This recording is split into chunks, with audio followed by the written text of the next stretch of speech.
Баршаңызға қайырлы күн, каналыма қош келдіңіздер. Бүгін сіздермен қызанақты осындай пикантный соуста маринадтап, салат жасаудың рецептімен бөлісемін. Ол үшін видеоны соңына дейін көріп, тіркелуді ұмытпаңыздар. Бұл соусты кез келген тағаммен пайдалана берсеңіздер болады. Салат дайындау үшін бізге қызанақ, қызыл болгар бұрышы, укроп пен петрушканың жарты орамы, сұйық май, қант, тұз, сарымсақ және 9% уксус қажет болады. Помидорды видеодағыдай ірі етіп турап шығамыз. Қызанақтарды таңдаған кезде су аз қызанақтарды таңдаған дұрыс. Осындай көлемде болу керек.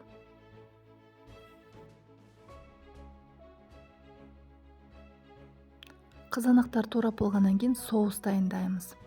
Пикантный соус деп аталады. Дәл видеодағыдай турап шығамыз. Бұрыштарды қалай турасаңыздар да маңызды емес. Ең бастысы бізге блендерге езуге ыңғайлы болу қажет. Укроп пен петрушканың жарты орамын видеодағыдай турап шығамыз. Барлығын турап болғаннан кейін блендердің көмегімен езіп шығамыз.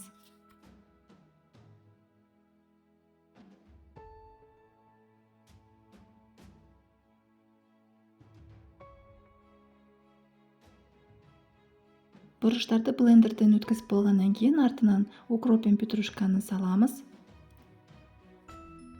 Сарымсақты саламыз, қантты, тұзды қосамыз және 2 ас қасық сұйық майды қосамыз. Ең соңында 9% уксустан 1,5 ас қасық құямыз.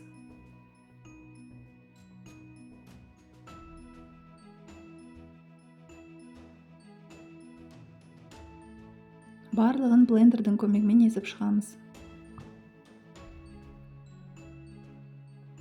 Осымен пикантный соус дайын болды. Енді қызанақтарды маринадтаймыз.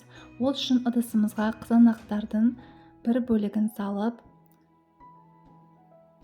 үстінен соустың 2-3 қасығын құямыз.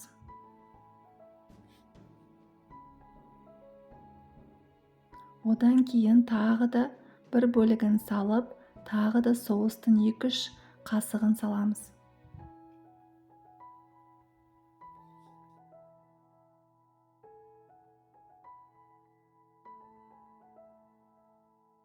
Қалған қызанақтарымызды салып, және қалған соуспен үстінен маринадтап шығамыз.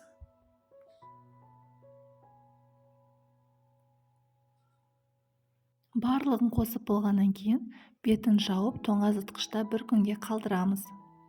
Келесі күні пайдалана берсеңіздер болады. Тәбетті ашатын салаттардың бірі. Менімен бірге дайындап көріңіздер. Бір күн тұрғаннан кейін міндетті түрде өзінің суы бөлініп шығады. Ыдысқа салатын кезде дәл осындай суын қасықпен үстінен құйып шығамыз.